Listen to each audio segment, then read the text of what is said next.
name is Steve Hernandez, and I'm the Executive Director of the Legislature's Commission on Women, Children, Seniors, Equity, and Opportunity.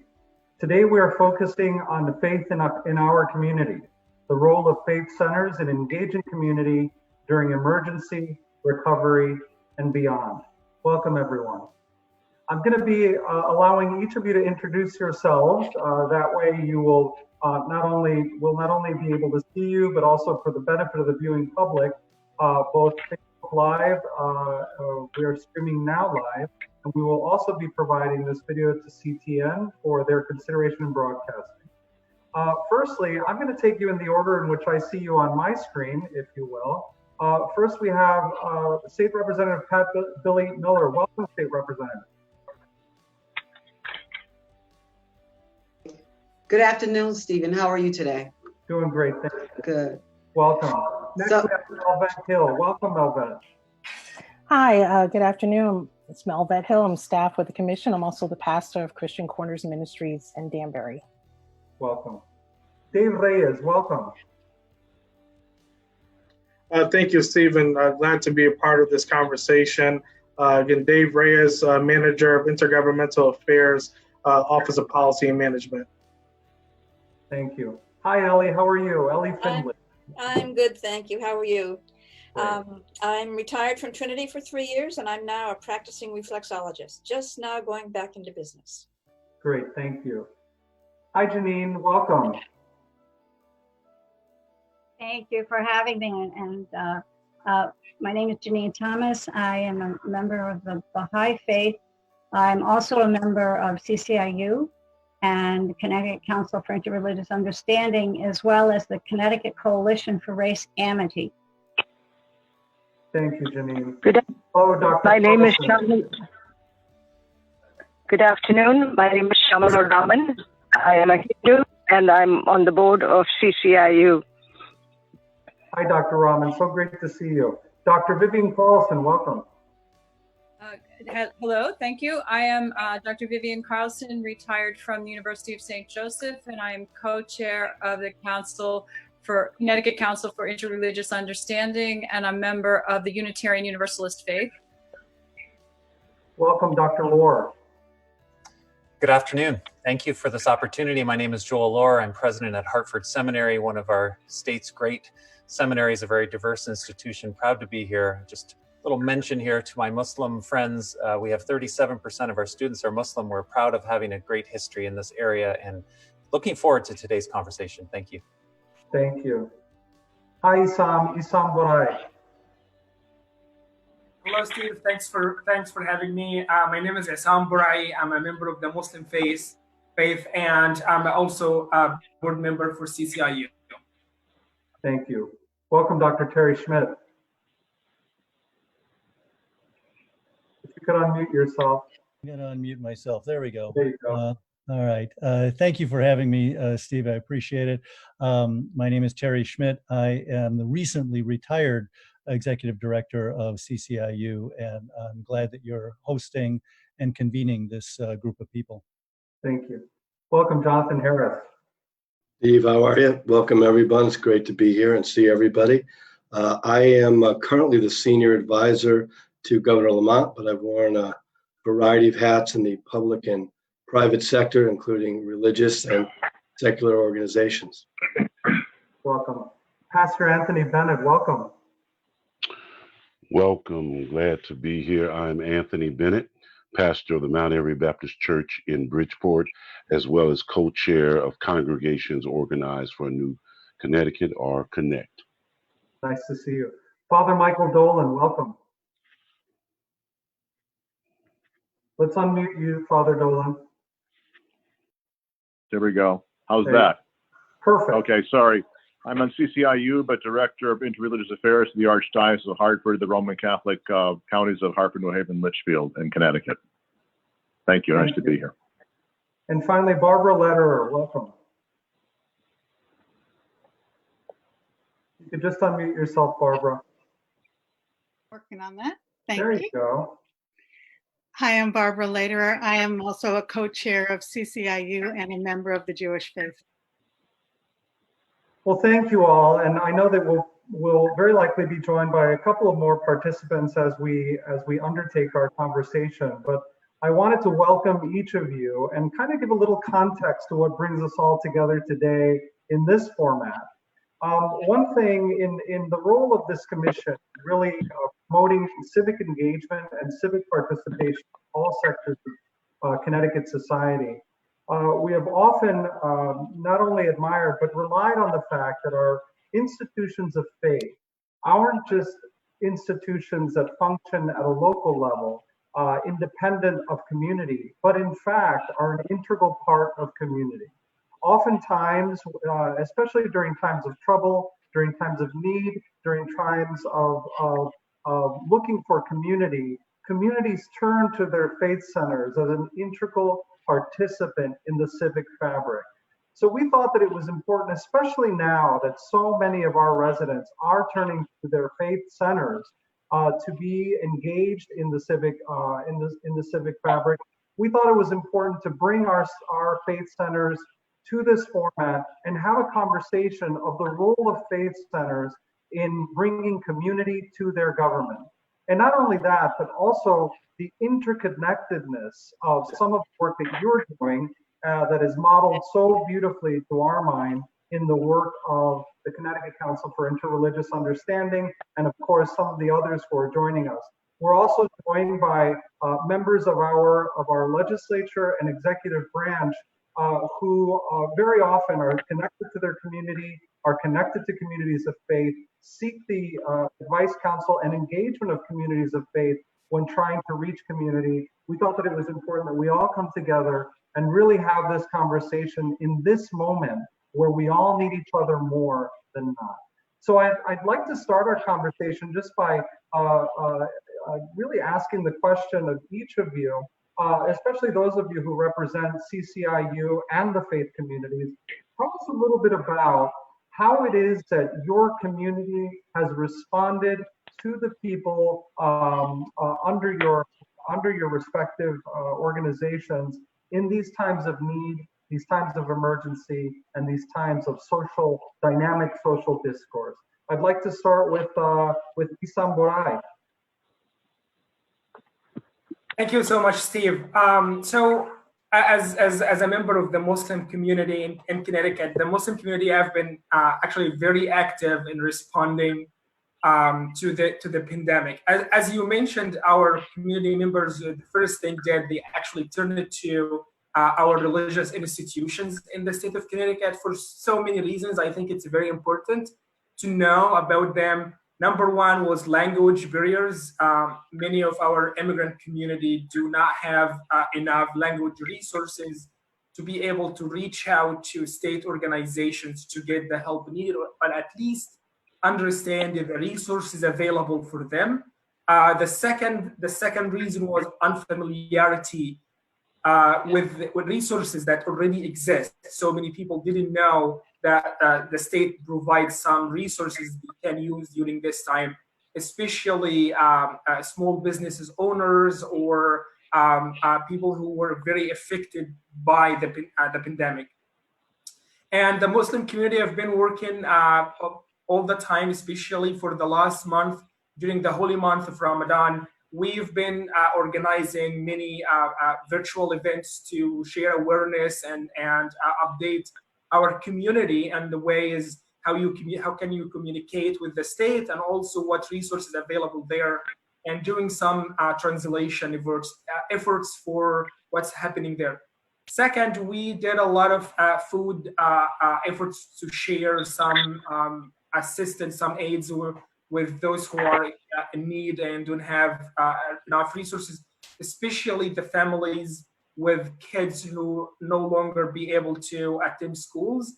So those are what the Muslim community have been doing so far. And we were very thankful for this event to be happening, to be able to share this and to share our concerns with the state, and hopefully the state will help us in a more organized way, if this is the right word, how to share more about the efforts you've been doing as commission and also at the state government. Thank you, Isam. Melvette Hill, you are not only a pastor in the state of Connecticut, but you're also a parent leader, and you also happen to be the coordinator for the Parent Leadership Training Institute for the state of Connecticut. So welcome, Melvette. Tell us a little bit about how you have seen the principles of civics and the principles of faith working together, especially now. I think many people are using their core values, their faith-based accountability systems to help center them during this time. I think they are definitely partnering with, and we're hearing that parent leaders around the state are going to their pastors and their spiritual leaders to see how they can help, not only in their houses of worship, but also out in the community. So we see them leading in community in that way. We also see them leading on the forefront of policy, right? Because while we would like to say that church and state are separate, we also know that people are what makes both of those things happen.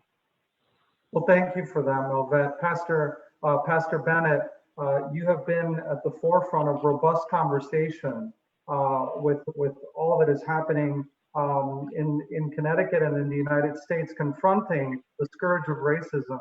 I'd love to hear from you, Pastor Bennett. What is the role of faith centers in really driving some of these conversations?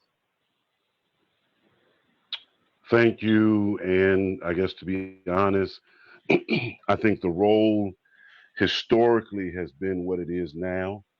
And that is less faith institutions or more faith institutions see their role in culture primarily to focus on social service, responding to social service needs, and not as much focusing around advocacy and social justice issues. And so as we are dealing with this present struggle, which has been the historical struggle of America, dealing with race and how it deals particularly with its Black population, I see and I've experienced the difficulty of faith communities to respond. I think faith communities have always contributed to the social service advancement and with government and civic, but I think it's a challenge. So I'm glad this is happening. But I think faith institutions and faith leaders who shift more towards social justice are often met with silence because what we're facing now is difficult, whether it's the pandemic that highlights the health disparities in cities like Bridgeport, Waterbury, New Haven, throughout the country, or whether it is the straight racial bias and white supremacist mindset that rears its heads even in faith institutions. It becomes challenging to speak out against that. Thank you, Pastor. Dr. Sharmila Raman, as we see our institutions of faith come together, especially in an organization such as this, what is the importance of interfaith support during times of pandemic and during times of social need?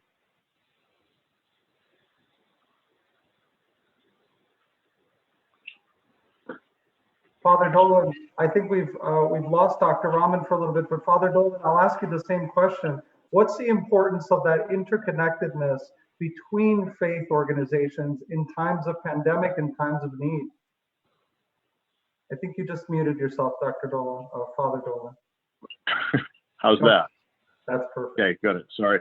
It's very important because it's basically getting to know neighbors. And if you approach the meaning of life together, it makes for a fascinating conversation and really draws people together across all sorts of boundaries that exist that people see.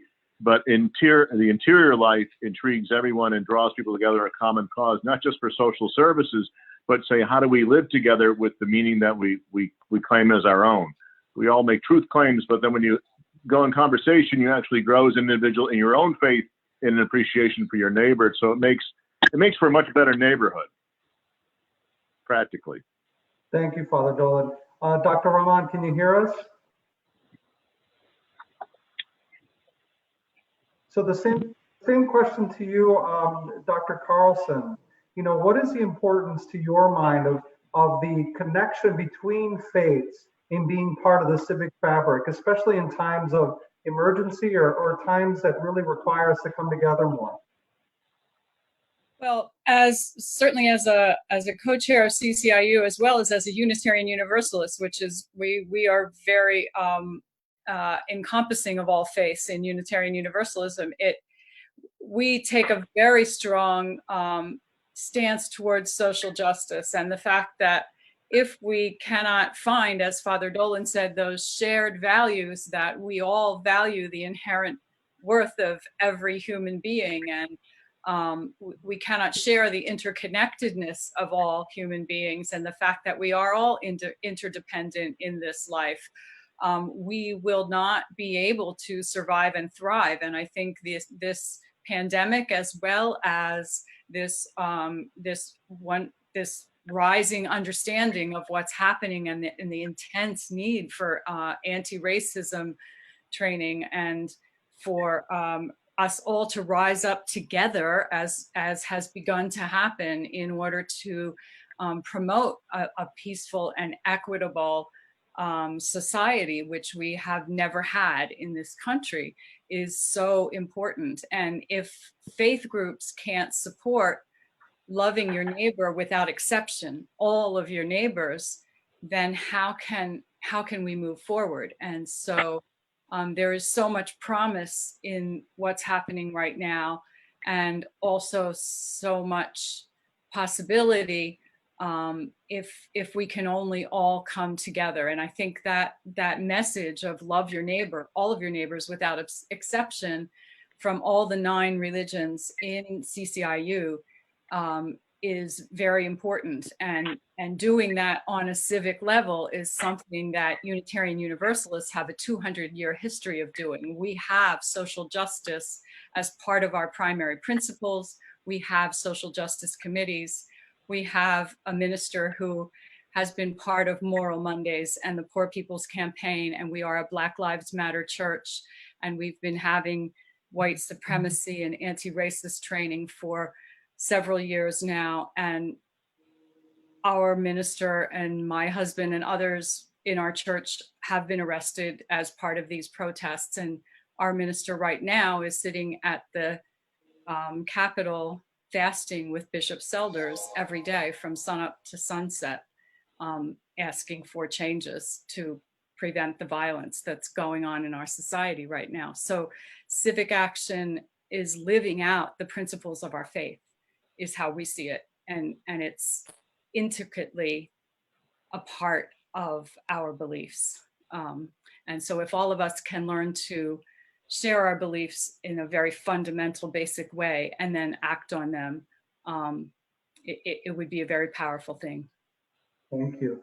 Jonathan Harris, you know, there's a I think what has become a perceived tricky relationship between church and state, because in our Constitution it is so clear that the one cannot either interfere or endorse the other.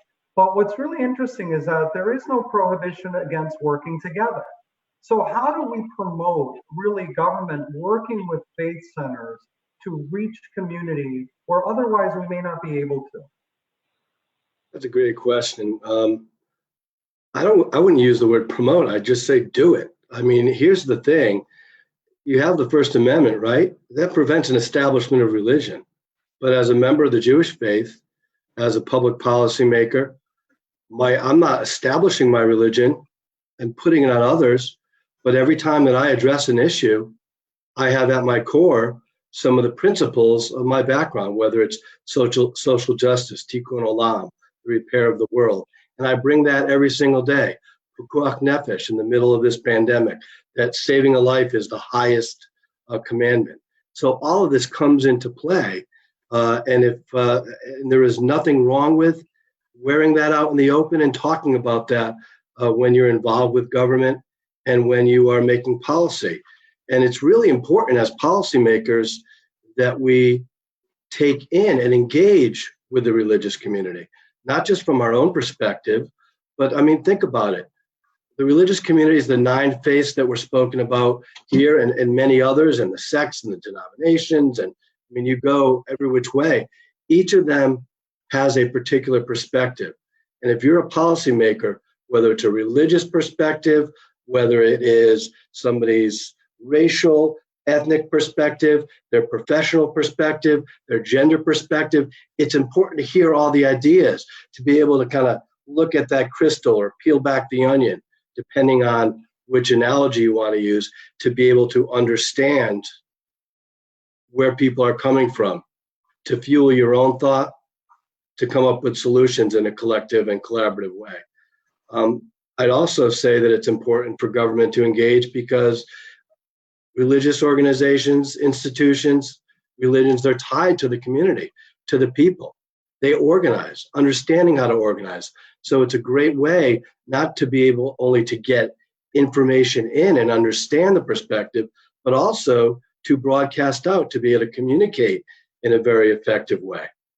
So I'd say that the engagement piece is really a no-brainer. Thank you, Jonathan. And Representative Miller, I want to ask you a similar question. You know, so often there are issues of the day that really task us in leadership and in making decisions that are so difficult. How is it that your community of faith, as a civically engaged, the civically engaged components of your faith, how is it that that informs your work and what you bring to leadership? Well, is as Dr. Carlson said, that the what I do, my civic work, is an extension of my principles, right? So I believe that I am a Christian and then I'm a politician. And so the fact that I mentioned that I'm a Christian first drives my decisions as a politician. I can't be believe in my faith when I'm at home and not extend it when I'm in the Capitol. So we talk about social justice. I look at those kind of issues like education, how everyone's entitled to an education, there should be equitable access. So I use who I am, as Jonathan said, you know, you, whatever your faith is, you take that with you, you know. So for me, I don't turn it on and off. Thank you so much. Same question for Dr. Rahman. Can you hear us, Dr. Shamil Rahman? Hello. Hi, how are you? Good. Great. Can you tell us a little bit about the relationship between the importance of interfaith work in really delivering the people to their, not only to their faith, but to their democracy as well? What is the role of faith centers in bringing people to the democratic infrastructure of the state?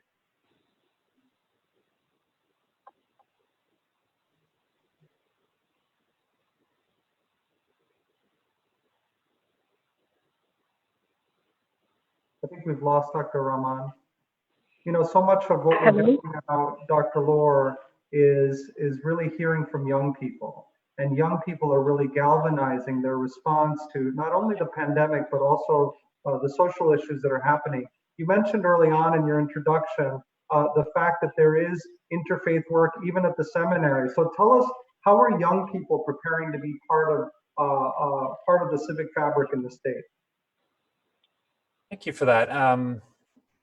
Interestingly, Hartford Seminary is a place that has such a diversity of age as well. I was quite surprised to hear that our average student age is not what people think of for seminary education. Often it's second career.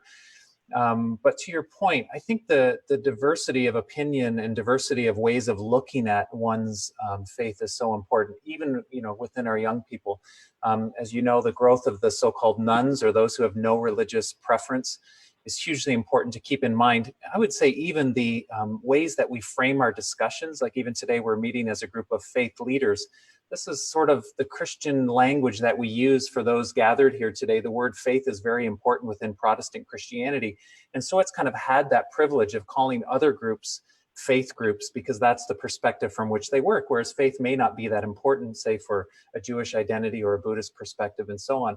And so I think just remembering that, and I hope that our government here in Connecticut will do what it can to remember the diversity of ways that we practice out our faiths, our traditions, our identities, whatever they may be. For some people, it's hugely important right now to be gathered together. You know, where 2 or 3 are gathered is a Christian saying, because there I will be also, God will be with you.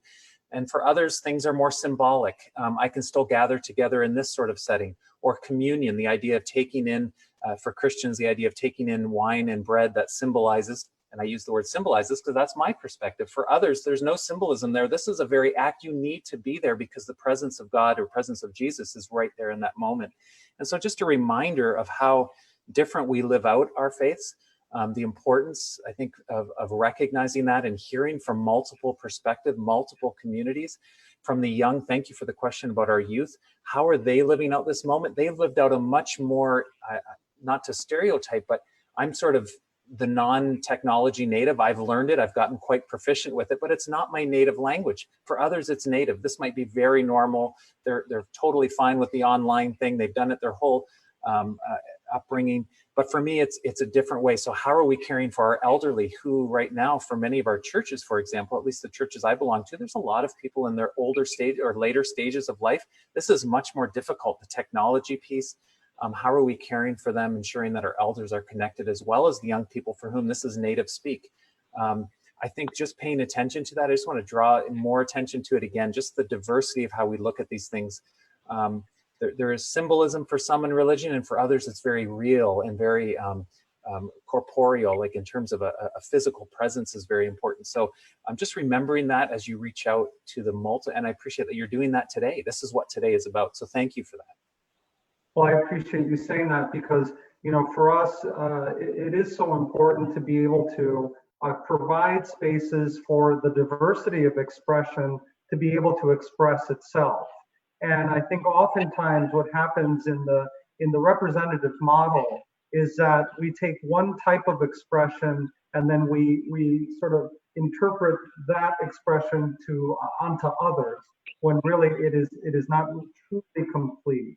I'd like to ask, you know, to that point, Dave Reyes, you and I have worked together informing the governor's recovery and also ethnic outreach.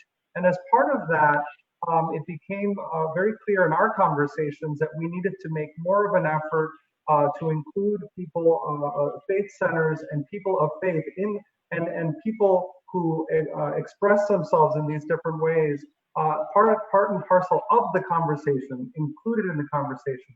Tell me why that's important to you from your perspective. That's a good question, Steve. It's important for me personally. You know, as Representative Miller said, you know, I was born and raised in a Pentecostal church. My father was a reverend. I have an aunt who's currently is a pastor. So having the church involvement in the community is extremely key. You know, when I speak with all the churches throughout the state, you know, how they're going about feeding the community, you know, bringing food to the doorsteps of the elderly, just waving at them, you know, ringing their doorbell and going to the curb and just checking up on them. You know, these are great things that, you know, that we're hearing and engaged with all different faiths, which is great because we're fellowshipping with one another, learning about one another and learning about each and everyone's beliefs. So it's great and how we can, it's unfortunate that COVID has brought all of us together, but it's great to be working together and no matter what church you belong to or what faith or background, we're working as one. And that's something that I think is important. It's important for the governor, which he's tasked Jonathan and I to continue working with the faith community because it's extremely important for him as well. So thank you. Thank you, Dave. I'm gonna ask each of you, you know, the past few months have really been difficult for us as a people, not only in the state of Connecticut, but around the world.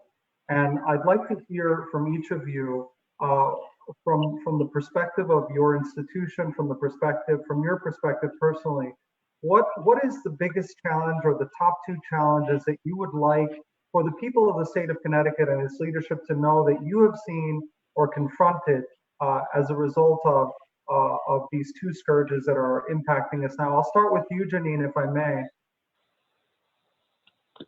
Thank you, Steve. I would say, in a sense, just to confirm what Dave was just saying, in a sense, I feel like this pandemic, global pandemic, has brought humanity much closer. And it's been heartening for me to see, particularly with some of the racial circumstances that have happened, the events that have happened, the whole world is saying, this isn't right. This is wrong, and we have to do something about it. I mean, we've known this for hundreds of years, that this is wrong. But I feel like there is this, I'm feeling a closeness, a connection with the world that I didn't feel is quite as strongly before, to see all these events happening where people are standing up together. This togetherness has just been very exciting for me, from my perspective. From my faith perspective, I think that we are one human family, and we always have been. And now we have to take care of each other. And several people have said, to love your neighbor, you need to have conversation, but you need to have action as well. And I see that. To me, that's what's standing out globally, is there's a lot of action happening. It's good. There's a lot of good happening that's coming out of the horrific situations we have, the racism and particularly the pandemic. There's a lot of good, bringing people together that would not have been wanting to even take the time to meet each other or to be part. My neighbor next door is a nurse working at Hartford Hospital. We have a member, a medical doctor in CCIU, and I spoke with him fairly recently, and he also works in Hartford. And I asked him, I said, I bet with this pandemic you have some stories to tell. And he said, Janine, I have way too many stories to tell. And it was like, it was heartening, definitely, to hear that these are people who are putting themselves out for all of us. Doesn't matter skin color or religion or any of that. And part of being a member of CCIU, Connecticut Council for Interreligious Understanding, that's what we're being forced to do, is to understand each other, because we're being forced to reach out to each other. Thank you for that. Pastor Bennett, I asked the same question. If there's anything that you would deliver to us from your personal perspective, or from your perspective as a pastor, what are the top two things or so that you have seen are so critical to people that you represent? So I would say, like W.E.B. Du Bois, great scholar, shared the two-ness that he experiences, that most African Americans feel, the two-ness. I think on a personal level, it is this sense of wanting to be in community, but knowing the reality of the history and the present reality that in the faith, and I appreciate it, brother, sharing, in the faith community, the expression of love is not felt as deeply, particularly in Connecticut and in other places, that everyone cannot be okay if my brother is not okay. And right now, the African American, the Black family is not okay. And the language used to describe it speaks to the struggle, the challenge that faith communities, governmental communities have in expression. Our sister shared earlier about her church, Unitarian, her congregation, sharing with Bishop Selders. I just left there a few minutes ago, coming back here to Bridgeport, and I would want to challenge both faith communities and governmental communities to stop. This is not business as usual. And I think we want to go back to normal, but in the words of great ecumenical pastor, Dr. James Forbes, we don't want to go back to the old abnormal. And that is the abnormal of of not hearing the voices of millions of Africans in America. And I think we want to sort of generalize it. So the challenge is to hear the particular cries of African American that whether I'm from Los Angeles and the faith communities in Los Angeles, there is a pain that we don't always know how to articulate. And I'm thankful that the world, and on some level, not necessarily faith institutions, but this generation or multi-generational kind of effort to sort of make the world, the governments of the world, stop and say there are many of us who don't feel that love simply because of the way we were created, and how we were created is being maligned, even in religious institutions. So that would be my challenge, to stop and to hear the pain. Thank you, Pastor. Melvette, I see you've raised your hand. Same question? Yes, so I concur with Pastor Bennett's eloquent words, and so thoughtful, and also Janine's love in action. And what comes to mind as I think about the intersection of how both the faith community and government intersect at this point would be looking at COVID-19 and racism both as global pandemics, and understanding at a fundamental and very granular level, what's said in Isaiah 1:17, right? That we all want to learn to do right. And I think there's this innate thing that people typically want to do good. Whether they do good or not is another thing, but there's this thing in us that we hope and choose to do the right thing. And then the other part would be seeking justice, right? So Isaiah 1:17 talks about seeking justice and defending the oppressed. And I can't say that anyone would say that they would not hope to help somebody who was down and not hope to help someone who was oppressed. And whether we all have the same viewpoint on what oppression looks like or justice looks like, I think we all can come around and agree that that is something that both sides, both faith and government, will look at. And then also taking up the cause of the fatherless and pleading the case of the widow. And those are people who are vulnerable. And so I don't see where in any case our government or our faith-based communities would say that we are not concerned for vulnerable people, vulnerable populations. And as we look at this through a lens of color, myself as a Black woman and a pastor, I would say that we have a lot of work to do, but we can't do it alone, and we can't do it apart. We have to do it together. Ellie, same question for you. I'm going to begin with what I've been thinking about a lot as I've listened to everybody here, and that is fear. The Buddhist tradition, which I'm from, begins by looking at the human condition as one that is transitory, one that is marked by change. The Buddha saw old age, sickness, and death. And that's what turned him away from a life of luxury to a life of asceticism. And the assumption is that what the Buddha experienced is what each one of us can experience. And so as I practice, and as other Buddhists practice, they identify with the Buddha, seeing the world as transitory, and knowing that the way that we can get out of that is to overcome our fear. And in that process, we identify with others equally across the board, all sentient beings in exactly the same way.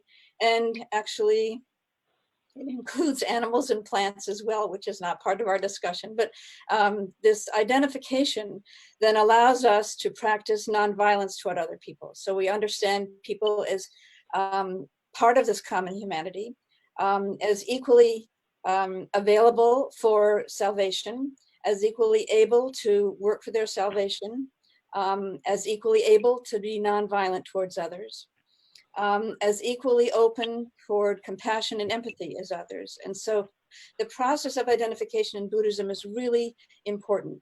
And that can happen as we go out in the community and work in terms of donations, which is one of the things that happens in our community. or when we're working for nonviolence, or it can happen in the process of meditation. So practice is very important to be able to know your own mind, to be able to be mindful of others. So the disciplines are really oriented toward understanding ourselves and our bodies and our minds as part of a transitory world in which there is suffering. Our ability to identify with the Buddha himself, and then to move into a practice that involves nonviolence of all kinds and empathy. Thank you so much for that, Ellie. You remind me so much of the work that we do in social and emotional skills building, really which at its core is connection and empathy. So I thank you for that. Dr. Terry Schmidt, to provide an public voice on issues of interreligious concern, what in your leadership and directorship of CCIU, how do you do that together? And what issues do you promote together that are of the public concern? Hi, this is Shamala Raman. I'm a Hindu, been living here 50 years. Just wanted to let you know that the Hindu community here has about 10 active houses of worship. But we also individually think about a way of life. Hinduism is kind of a corrupt name. It's a way of life. And I thank President Lohr for thinking about the diversity of the group here and how we go about doing things. And we've heard again and again about the world as a family, love thy neighbor. And one of our major sayings is the whole world is a family. And that is why we are conscious individually as well as part of the temple to do works of charity to nearby food banks and the like. And also individually, we think about how we can learn and unlearn many things, since we are all caught up in actually 2 pandemics. And so I welcome the opportunity to learn from all of you and to share that there are many commonalities that we share, and but it may not be the categories of analysis that we are normally used in the Western sense about religions, but there is pluralism, pluralistic ways of thinking and perspectives. Thank you. Thank you so much, Dr. Raman, for that. Dr. Schmidt, I turn to you now. In terms of the moment and the energy that happens when the CCIU comes together, and part of your stated purpose being providing an effective public voice on issues of interreligious concern. Tell us about what that means for you in your directorship. Well, it really, we should be listening to Barbara and Vivian here, who are the co-chairs and really lead the direction for CCIU rather than me for a whole bunch of reasons. But I do want to point out that in terms of an interreligious voice, understanding is key. And that's why, the last letter of our name, CCIU, is for understanding. With understanding, what you get is a multiplicity of power. It's not additive, it's a multiplicity. So groups and peoples that were separated because they see themselves as separate, under CCIU see themselves as together, as sharing something, sharing perspectives, sharing hopes, sharing visions, sharing a commitment to something larger than themselves. And because of that, then they can invite organizations to work together. I guess I would like to underscore one of the things in terms of reaching out to the religious community or religious communities is that they are organizational entities. And as such, they take individual powers and bring them together in a way that makes them more effective and transcends the limitations that each one of us may have individually. So I have been heartened as I look around in relationship to this situation that we've been facing, the situations that we've been facing, how it is the religious organizations that have enabled people to have a way to express and act on their caring. So I see the Muslim Coalition of Connecticut that does a food drive. I drive past my local Roman Catholic church today, and there's someone sitting out in front of it advertising their food drive today. It becomes a way of enabling people's best intentions. But in order to do that together, we have to understand each other, and that's what CCIU works hard to do. I do want to say the other thing about this is that, or there's many things about this, but one of the things that religions do is help us see our power in relationship to other people's vulnerabilities. And if the COVID-19 crisis has shown us anything, it's the differential nature of vulnerability in our society. The fact that so many people in nursing homes are disproportionately represented among the dead is not a happy thing. Similarly, the fact that people of color are disproportionately represented among the people who get the disease and die from the disease, that is not a happy thing. It is something that our religious perspectives, I think, give us a special opportunity and a special urgency to act on. So those are the kinds of things that CCIU does. Thank you, Dr. Schmidt. Dr. Vivian Carlson, I go back to you with that question of those top two things that you would communicate in your learnings in the past the learnings and observations in the past few months. Wow, a lot has gone on. One thing would be related to the healthcare situation, certainly the disparities in what happens to the most vulnerable people and what it has shown about what some of us have always known about our society, and the fact that we do not have any kind of realistic safety net for vulnerable people in our society, and that this has sort of shown the dirty underbelly of it, and that is a horrific thing, that people have had to die in order for government and civic organizations to begin to be pushed really hard to pick up on that people are hungry, that they don't have proper nutrition, that they don't have proper environments to live in, that they suffer from environmental injustice, that they, et cetera, et cetera, et cetera, that they don't have access to jobs which enable them to work from home, and that they don't have, financial resources that enable them to get by for a week without a paycheck. Those kinds of things make it so that they are exceptionally vulnerable. And this has just highlighted that in ways that I think are very harsh and unfortunate.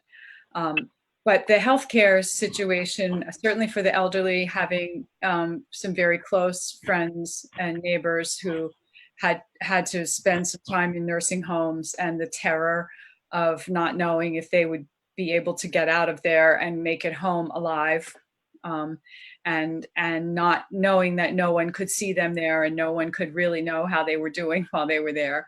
I mean, it's all very, very frightening situation. It's also very frightening knowing people and having relatives who have to work, as I forget, Janine said, in the healthcare system, and have to go in there and then have children to take care of at home and families to care for at home, and the just the terror of bringing it home and also have elders that are in their families, and will they end up giving that to the elders? So that's been a very frightening and disheartening kind of thing to deal with. Some of it soluble, some not. I think the other thing is, again, I've been aware, I think most thoughtful and people in this country who are not of color ought to know, or certainly well-educated people ought to know, that this country was built on slavery and has perpetuated racism ever since then. And that this situation with a militarized police force has been out of hand for a good long while. But it is, I have to admit, heartening to see a multi-generational, not just big cities, but big cities, small towns, and everything from New Zealand to Belgium to Scandinavia, having very similar and supportive demonstrations, and people starting to pass legislation already, and it's pretty amazing. So my prayer, I guess, for that is that this continues, that this is not a moment, but this is a movement that stays and keeps going, and is a challenge that is taken on, and that we can all participate in it and keep it going at the civic level, because it's certainly an issue of faith. And I just, there's no faith that says it's okay to do any of the things that have been perpetuated in this country that I can think of. And I certainly hope there isn't one. And I think that certainly that's a place where faith groups and the laws and the civic government come together. Thank you, Dr. Carlson. Same thing to you, Barbara Lederer. Welcome. I think you're on mute. Thank you. Hi, Barbara. I would follow up with Vivian's comments with almost looking at the juxtaposition of those. I relearned all of the horrors of that can go on in our society in terms of lack of equality and oppression, and the lack of healthcare and education for groups. And I also saw something very heartwarming and hopeful, which is that through this process over the last few years of horribly negative and divisive work going on in the country, COVID and the recent demonstration have given me hope that there is some belief that if we work together, things could get better. And unfortunately, I don't think that just individual faith and just individual hardship and was strong enough and powerful enough to bring people together. But having hundreds of thousands of people becoming sick, people of all faiths, of all economic status, of all races, somehow has brought people to perform more kindly towards other people. And, you know, the recent murders of Black citizens, even though it's been going on forever, for hundreds of years, has finally stirred enough anger in the country to show something positive, to say we will move to fix this or to do something about this. And to me, that's the power of the difficult times we've been having in the last years and months. Thank you so much, Barbara, for reminding us of the power of the difficulty, but also the power of together. I think that is something that's really resonating from each of you. Isam, I turn to you with the same question. Earlier it was said all the work that the Muslim Coalition has been doing, not only in response to the pandemic, but in bringing communities together. What are your top two observations in the last few months? Well, my two observations, and again, that's based on only my engagement in the Muslim community, and I'm not sure if other Muslim community, other faith communities will experience the same thing. But in my community, we had I have two main observations. The first one, many of the faith communities members are not fully aware of the responses from the state for some reason or another. They just do know how much resources are existed there, especially like in the economic side. That was the first observation. The second observation is there are a lot of misinformation, if I may use this word, about health situation, about economic situation. There are a lot of misinformation that have been shared and discussed within the community. And it took very long time and effort to be able to reach out to the right type of resources to share those information with my community. And also people are very eager to have any sort of partnership with the state government or the local government to be able to mobilize and share these information with the community members, especially with some people who suddenly didn't closed their small business and they had to stuck home with their kids, and that was a huge challenge for them. So to answer your questions, two observations, the misinformation, that's a big deal, and also the eagerness of having a kind of partnership with the government, whether it's a local or state government, to be able to share information and resources. And I'm so happy that we're doing this today, that I'll be able to go back again to my community and share these with them and tell them we actually doing something to address those concerns. Thank you, Isam.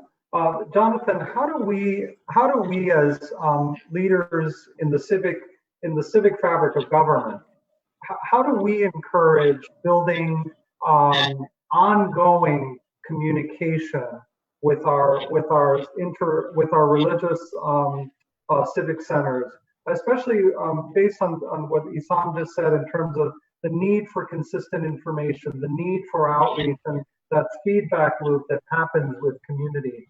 How do we encourage that as state actors? Well, first of all, I want to say ditto and amen to everything that has been said before. At times during this pandemic and with all the other horrible things that we're experiencing in the world, feel a little bit down.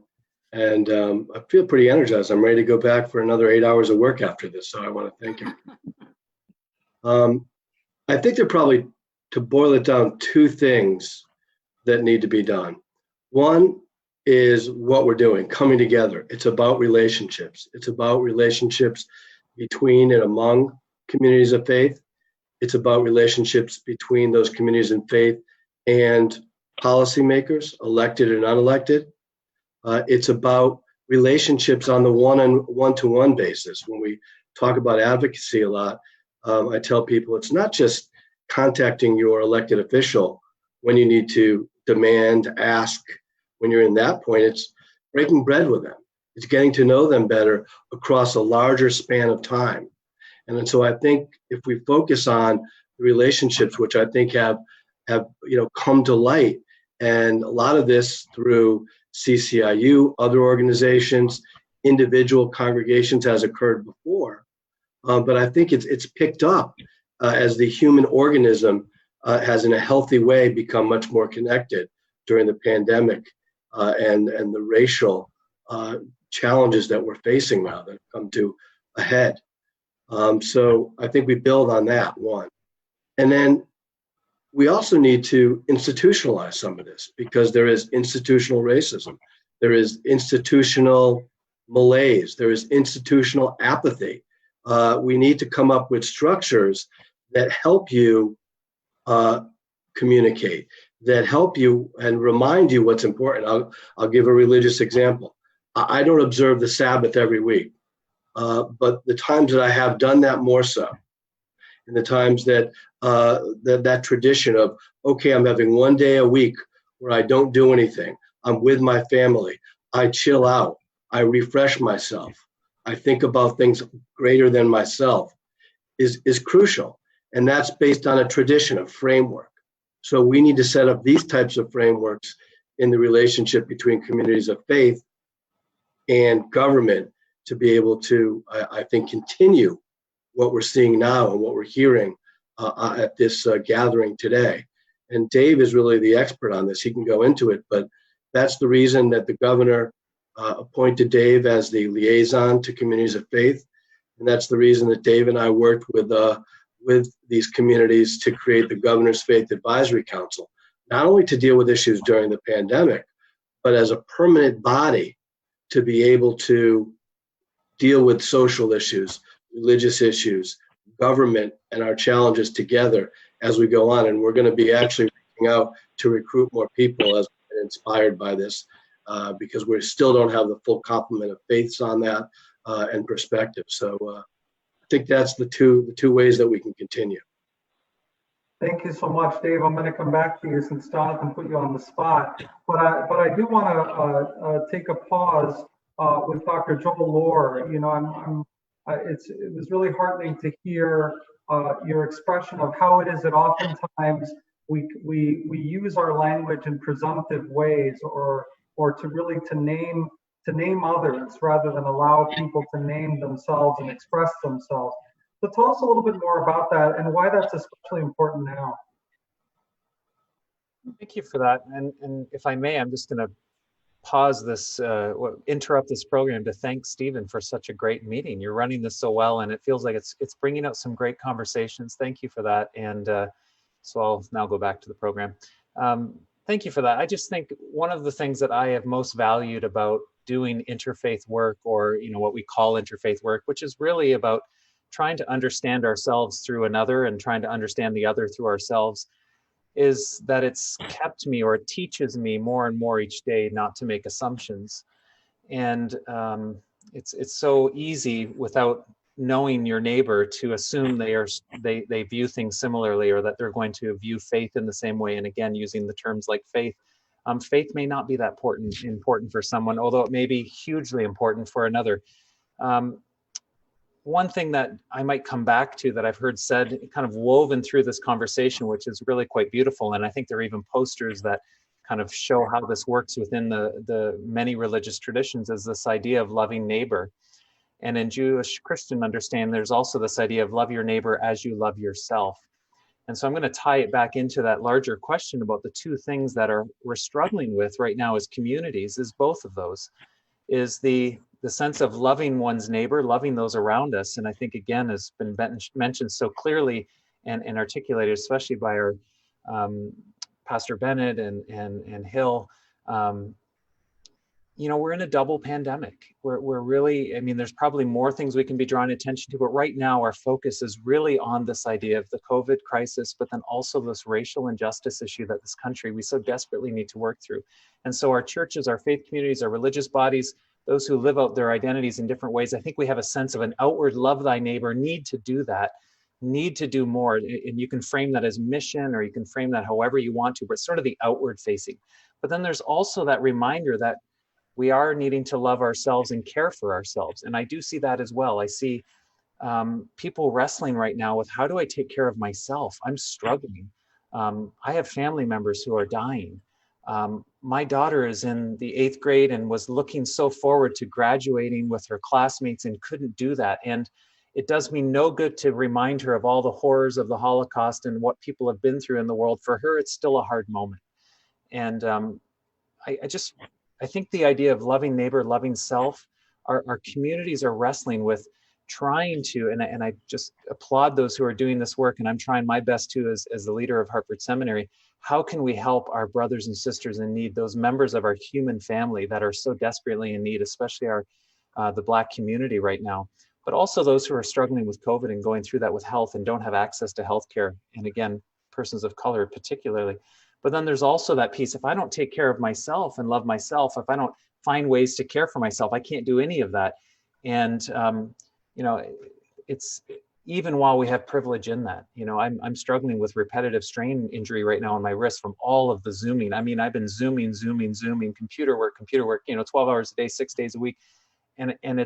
but yet Zoom fatigue is a privilege. That I can work from home for the most part. That even that itself is privilege, and I try to recognize that. So I appreciate how learning about others and how they live and what they're going through, that old idea of living in someone else's shoes and trying to, spend a day in their shoes really keeps us from making assumptions. I don't know your pain. I'm very careful now not to say, well, I know what you're going through. I'm a cancer survivor. Even to other cancer people, I will not say, I know what you're going through. I can say, I know something of what you're going through, but this must be hard for you in your own way. How's it going? I don't know fully your experience as a Black or African-American person in this. When I hear people in my community share their experiences, when my executive assistant tells me that she fears for her son and what COVID means for that son to now go back out into the world because of fear of living in this community and what it might mean about police brutality, that's real for her in ways that I can't fully appreciate. So I think listening to each other in this multifaceted world that we're blessed to live in, if we don't learn from it, we're going to continue to make assumptions in what people need, and we need to stop doing that. Thank you so much for that. There seems to be a sense of humility in reaching out and working together with others that is so critical, especially when we need each other most.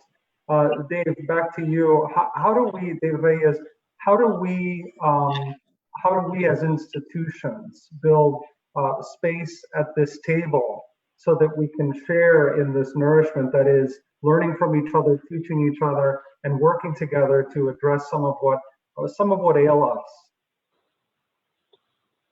I think the table is big and it's going to continue to grow, and it's happening here right now, and it's been happening for a long time. And being a kid from New Haven and growing up in a very diverse community, this is what resembles my life. Going through the school system and being an elected official in New Haven, and also now working, for the Office of Policy and Management and partnering with Jonathan in the governor's office. So this is healthy, and this is great to just get everyone's perspective on things. Pastor Hill, cited a scripture, so I want to join her in citing one. First Corinthians 12:14 talks about working together, talks about teamwork, and it talks about unity. And this is it right here. And I look forward to more conversations, not only about COVID, but just broadly, any topic that we can be a part of and work together in unity. So again, thank you. And this is great. So I'm happy to be a part of it. It doesn't even feel like we've been on here for an hour or more, because it's great dialogue, and I think it's healthy, and this is what we need. I'm so used to speaking to the legislature, on a daily basis, but my roots is with the church. As I mentioned, my father and my aunt being a pastor. So this is great. Thank you so much. It's remarkable to me that in this discussion about civics and about reaching our people and finding our people where they are, whether it's the people that we represent or that we break bread with, there's an expression of love that you can really feel in this room. So I just want to acknowledge that. And with that, I want to turn to each of you as we come upon the hour, really just to express in your own words sort of the importance of moving forward together in the work that you do or for the common good. And I'll start with Representative Pat Miller, because you're right up there on my upper left-hand side. Thank you, Stephen. So I've sat here and I've listened to the comments. It's great that we want to love each other. I should say have those expectations, right? So we as people of faith, we know what we are to do, and that is to love each other. And I think that Pastor Bennett hit it on the nose. He says there's not enough expression. The expression of love is not deep enough in Connecticut, and it's not. Do people want to do good? Yes, of course. But how do I, as a legislator, when I go in and we're voting on education, or we're voting on healthcare, we're voting on something that helps the community, and I hear individuals state that the opponents of what we're trying to do state that, oh, or give us all the reasons why it shouldn't be done. And from my perspective, it's for the good of man. But we find in the legislature, we find reasons for not doing the right thing. And so the right thing for me is to take care of the people of the state. Now, there's some people that think that money is more important than health care. How do you fight that? Why are we spending the money? So what I would like to see from this group, I would like to see the unity, because what COVID has done for all of us throughout the world is to let us know we're all in the same boat. We are all in the same boat, no matter what faith you are, no matter what color you are, no matter what your socioeconomic status is, we are all in the same boat. We are all one. And I would like to see this arena to continue. We need you. I need to hear your voice. I hear all the voices that say we can't do it. I hear all the voices that fight against what we should do for the people of this state, not the people of the state, for the most vulnerable, for the have-nots, for the unheard, for the oppressed, the marginalized. But I don't hear those voices. I don't hear your voices. I don't hear your voice in Hartford raising up, saying, look, we need to take care of the people, the most vulnerable of the state. And I think what COVID has done is COVID has amplified it. We know, politicians know the disparities that exist in this state. It's nothing new. COVID didn't tell us that this exists. It's always exists. But we never had the political will to do what we need to do to take care of the people of this state. And I'll tell you, a couple weeks ago, I called a colleague and I told her I need someone to cry to, because I'm tired of my people dying around me for no reason. And no reason because of the disparities that we could have taken care of. And we need to take care. But I need your voices, because you're each talking about love and how we have to be here and do things together. This is the time for the people who believe in that higher power, whatever it is, to stick together and come as one and say, no more, enough is enough. We have to take care of people. We have to take care of people. We have to do what's right for people, because sometimes people, what they think is right is not what we think is right. But I really do need your voices in Hartford. I've been in Hartford for 11 years and I haven't heard your voices. And I really need your voices in Hartford to support what I do. I live by Matthew 25. What you do unto the least of these, you do unto me. And that's how I live. And that's what I think about every vote that I take. And so I ask you, I implore you to please come and support us with the things that we do to help the most needed of this state. Thank you. Thank you, Pat. Ellie, next to you. Oh, so I've been thinking a lot about leadership, and I'm aware that if we start at the top, there's sort of a vacuum. And so if we go down lower than that, we've had a wonderful response by governors. And I feel that's one of the things that I've noticed about what we have, is we have really good response on that level. For the Buddhist, we have had kings who have made empires based on Buddhism and set up pillars with edicts on them. But the real word is to go down to the individual and to have the individual share the responsibility, take responsibility, each and every one of us, for doing something. We become deputies, we become workers, we take this out. And the Buddha did this all across Northern India. We should do it in our own wandering around also, that I think the responsibility, each one of us is a leader. I think that's really what I see from this, that we can't rely on a central place. We have to really take it upon ourselves. And related to this is the idea that each one of us can make a contribution. I've always said to my children, I want you to be happy and make a contribution. And the happiness, I think, follows from being able to make a contribution. So I've made over 200 face masks. My sister has made millions of jars of jelly and taken them around to her neighbor. So everybody in our family, archiving videos, collecting music, each one of us has tried to do something that we can donate, we can give, we can share with the people around us who may feel isolated and who may feel blocked out from their work, or may feel unfulfilled in some way, that we can actually make a contribution in that way that we never thought we could. So I guess I was back in the days when you were asking about two things. I think that the taking of responsibility and the making of a contribution are the two things that I think I take away right now from my tradition that would work here. Thank you so much, Ellie. Deneen, I turn to you now.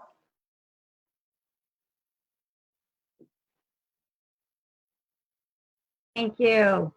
As a Baha'i, we believe that work is worship. At whether you're making a piece of paper to the best of your ability, or you are making masks or whatever, or raising children or whatever. And we are one human family. These are the basic tenets of the Baha'i faith.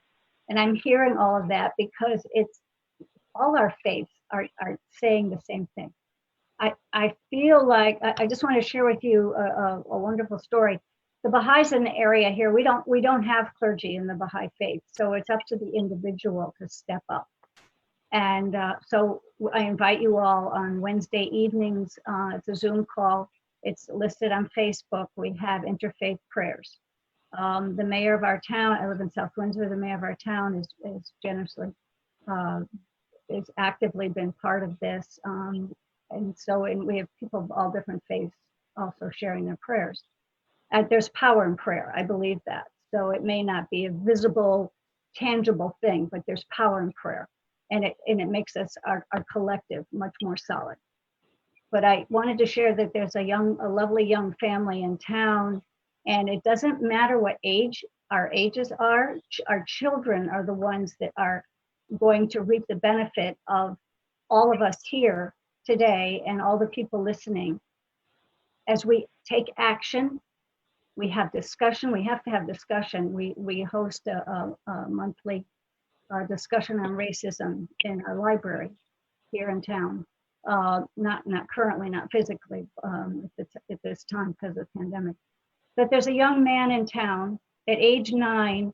He and his family go in regularly to help into Hartford and to pass out food. And this young man at age 9 met a homeless person, heard his story, got back in the car after a period of time and said, I need to do something. And so they started an organization called Hartford Bags of Love.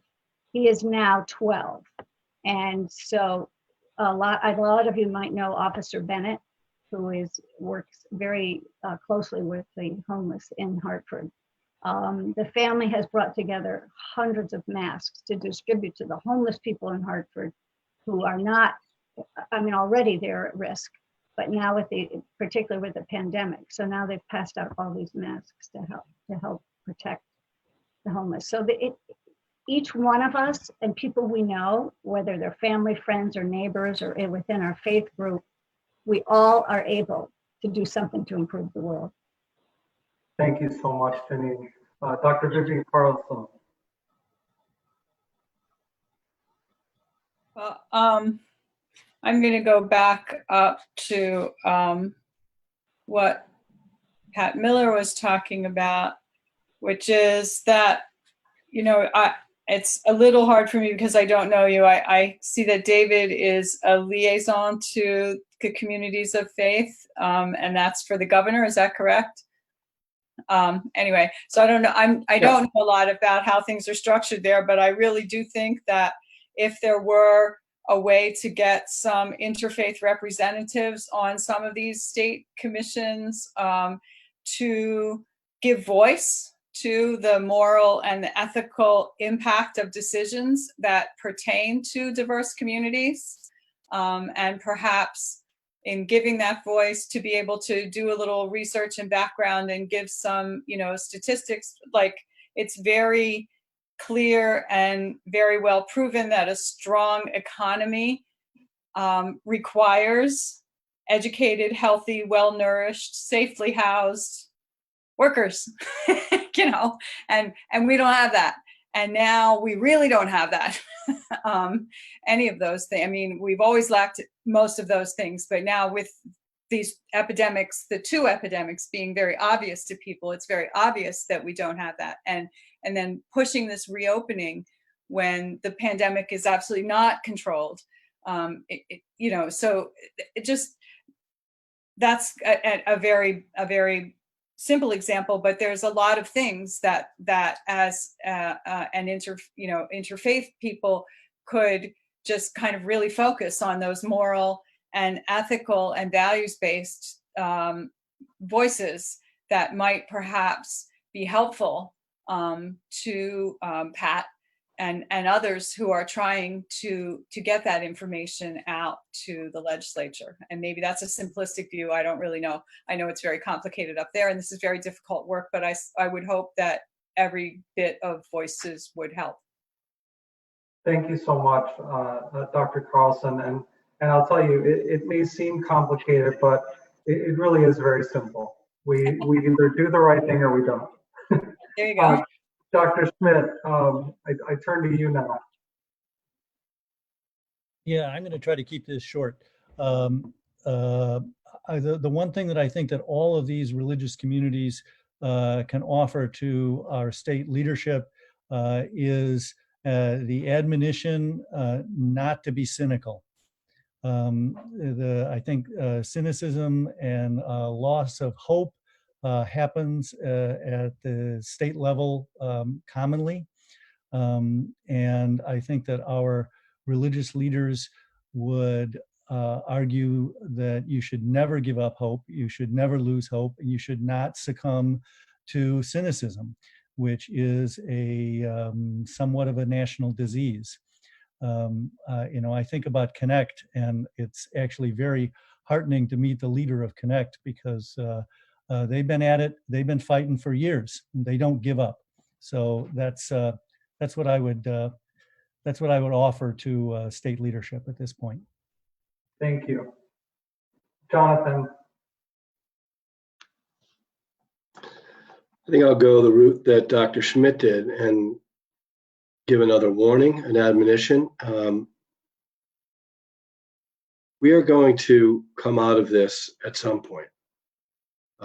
We have the benefit of the pandemic, one shining a light on the inequities and injustices that we've all talked about and recognized today. I think the same thing with George Floyd and that tragedy. It's been here forever, but shining a light on that injustice. And I think that the pandemic and the injustices that we've seen have created that commonality that we all discussed here today.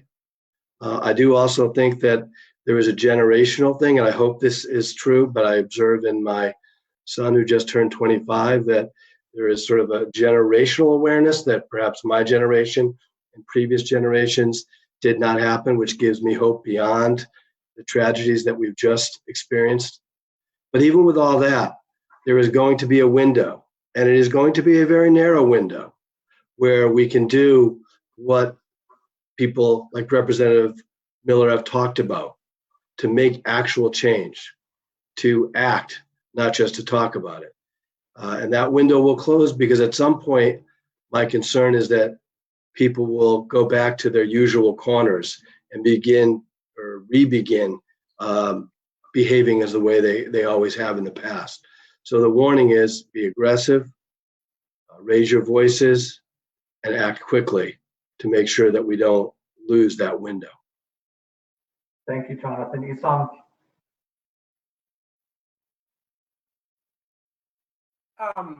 Well, what I wanted to share is, so as a community activist and organizer, I know for a fact the faith network or the faith communities are one of the most organized and well-connected networks anyone could ask for. And the significance of this network that they do not only provide a support in a physical or materialistic way, which is very important, of course, but also they provide a spiritual comfort that we all most need in this kind of pandemic times that we are living now. And this is, I'm not sure that any other network will be able to provide this spiritual comfort that we are seeking. And that's an investment that state worth paying attention to. We all today, I'm so happy and glad and proud and honored of being part of organizing this event today, and I hope that will be one of too many to come.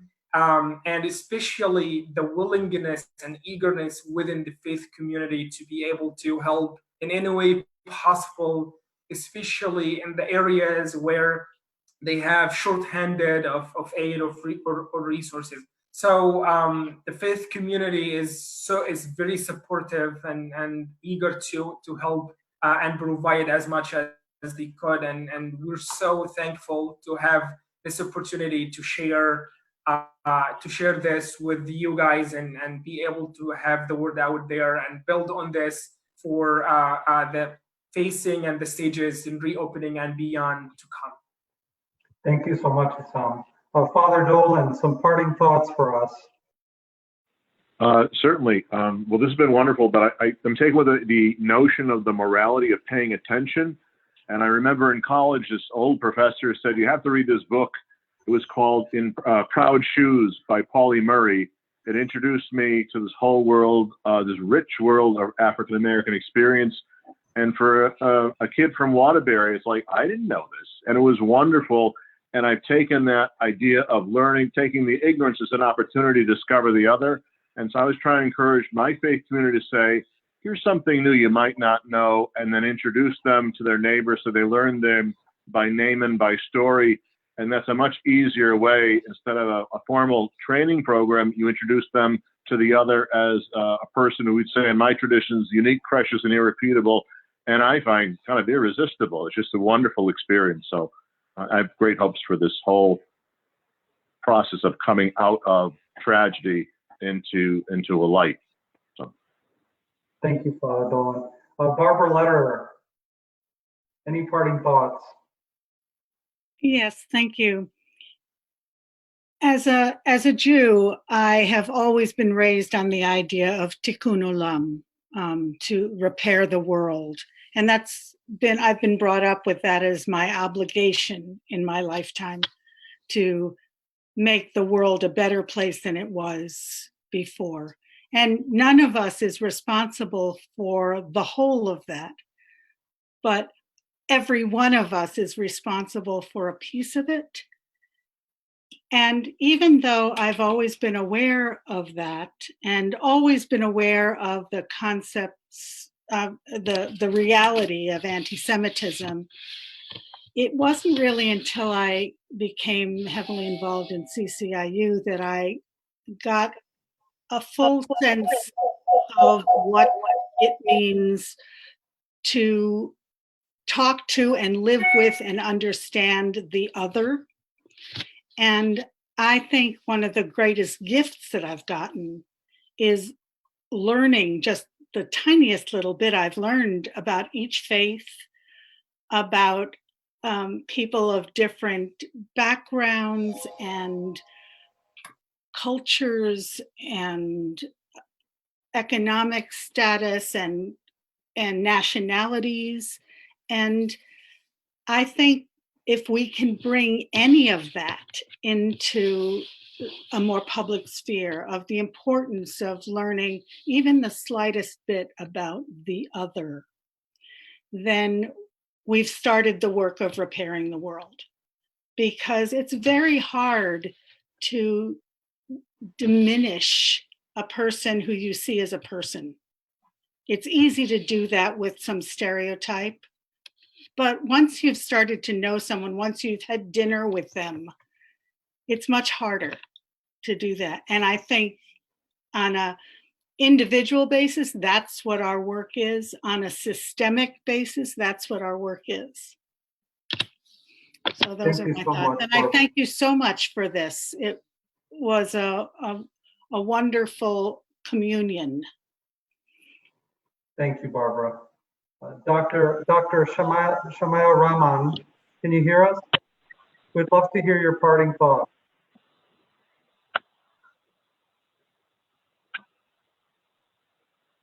I'll come back to you, Dr. Rahman. Issam will help me text you.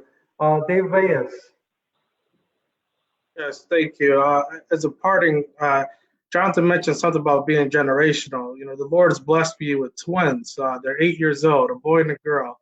And a couple of weeks ago, they had an option to pick a book to read about and write about.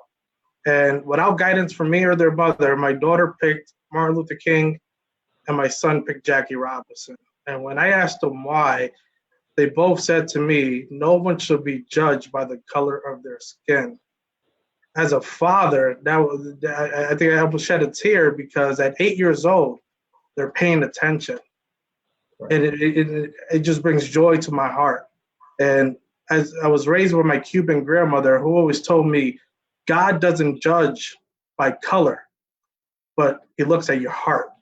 And the book of Genesis talks about how we were made in his image. It doesn't talk about color.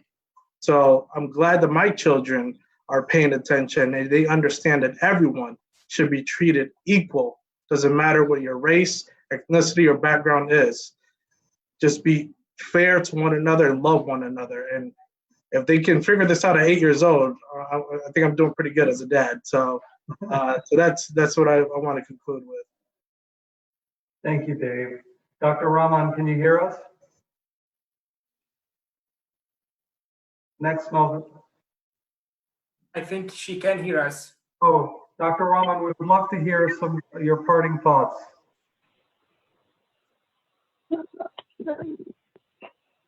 Hello, this is Shamla again. I think this 90-minute discussion was just very compelling and moving and touching. And I feel there are so many commonalities. And this is the moment to begin, as Barbara said, to learn and to unlearn what we had in our minds, and then come together, however difficult that might be. We are now in a much larger mission because of these two pandemics, and no one is different and no one is the other. We are all the children of the higher power, whichever way you would like to call the higher power. Thank you, Dr. Rahman. Melvin. So as we close out, two words resonate with me as I've listened to others and as I reflected myself, and that's responsibility and accountability. Responsibility to ourselves to do the self-work and understand where we stand and what we will do. I'm reminded recently of a sign I saw that one of our parent leaders was holding at a protest. Her name is Iman Beshtwali. She's Muslim. And her sign said, "Silence is violence." And that is such a profound statement. Sometimes the inaction is worse than action. And so I think we all have a choice to make as we look to move forward. What Representative Miller said resonated with me.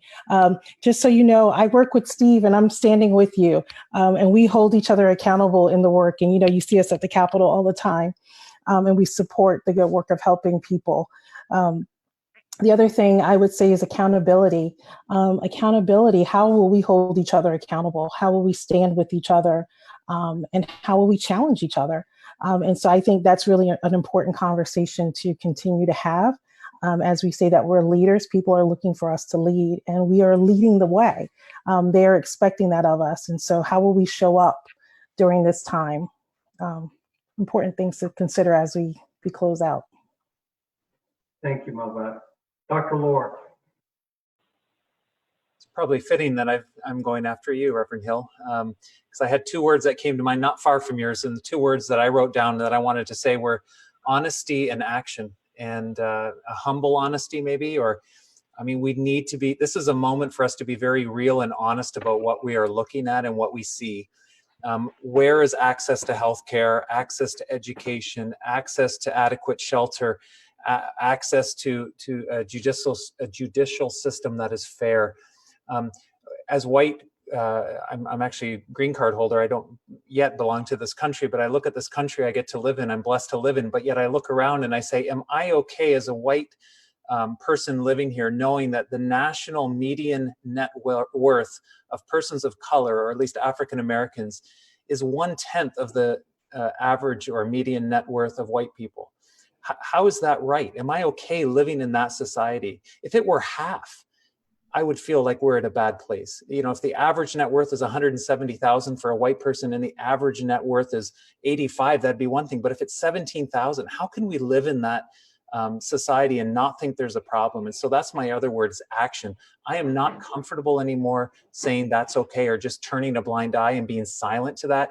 I want to create spaces where access to healthcare, access to housing, access to education, and a judicial system that is fair will help us move out of that. We can't do it overnight, but we can make radical change quickly.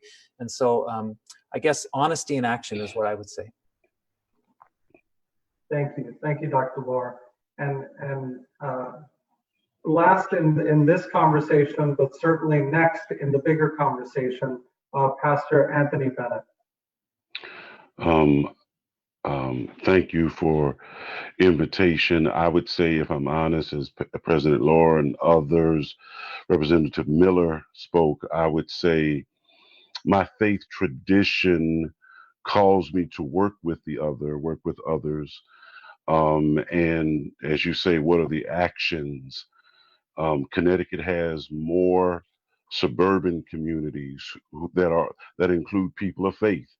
And we need the people of faith of those suburban communities to take on the issue around race and disparities as their own issues, so that when it comes to issues like clean slate, those who paid their debts to society, when it can start again.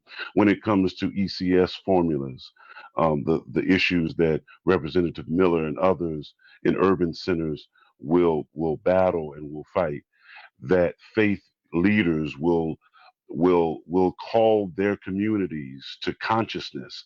It's one thing to hear the sermon and to have a personal transformation around love.